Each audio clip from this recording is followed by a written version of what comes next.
The jury picked Peter Walker because it was really looking for people that have been visionaries in their field, who have been able to implement their visions and who have had real influence on community building and the built environment, not only in the United States but around the world. Peter Walker is an exemplary professional. Peter has been practicing and teaching landscape architecture for more than 50 years. Head of the program at Harvard, head of the program at Berkeley.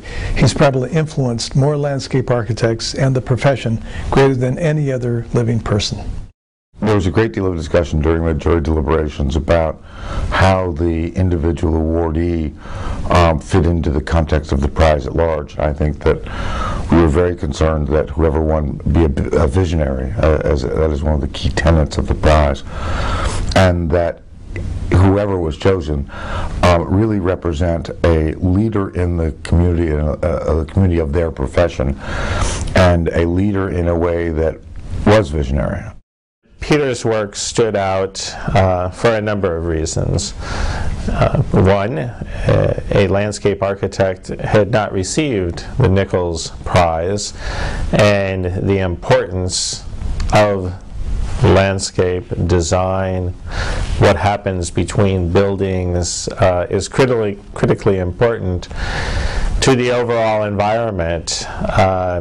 His work at the World Trade Center Memorial is certainly, world-renowned, and will become even more so with each passing day. Probably, what will be considered to be a crowning achievement on an already, exemplary career in the field.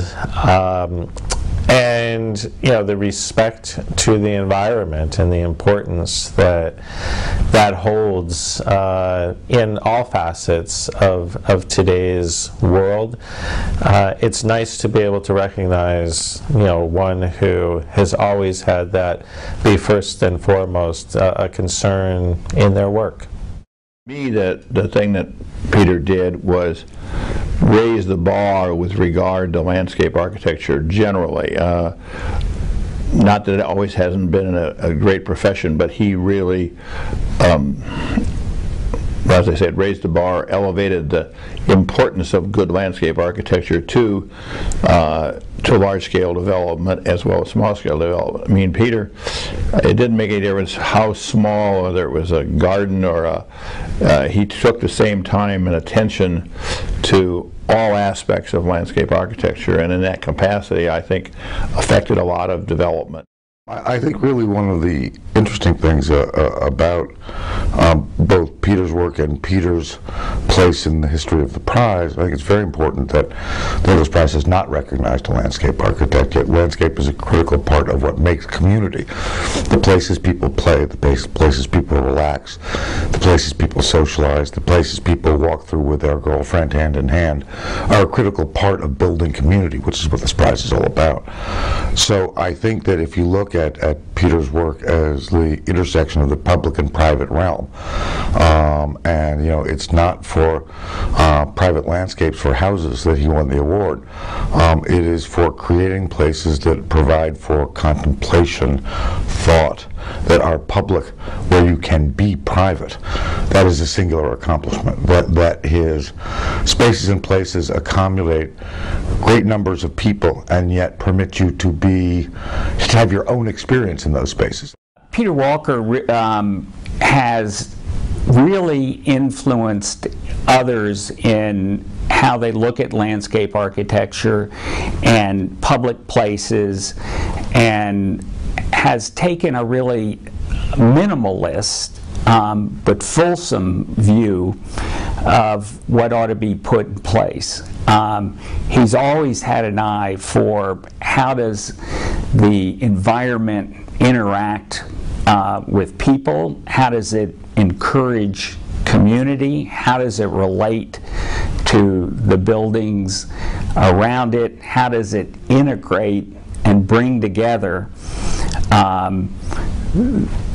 the natural with the built environment and people with public places. And he's not only done it well, he's done it extraordinarily. And he's continued to evolve his views and his practice over time. And you see it being replicated by others. And you see others looking to his work and taking it on and making it theirs. The most difficult challenge the designer faces is to design a memorial. To understand the essence of what it is we're memorializing. To know the fears, the grief, the moments of sorrow, and to embody that in one's work. The World Trade Center disaster left behind it acrimony of all the constituencies that met and talked about it. It took years before anything could come together. With his gifted hand and mind, Peter Walker produced, crafted, built the most singular, simplistic, beautiful, haunting memorial that reminds us of our American values, and while memorializing those we lost, creates a spirit of optimism as we look forward.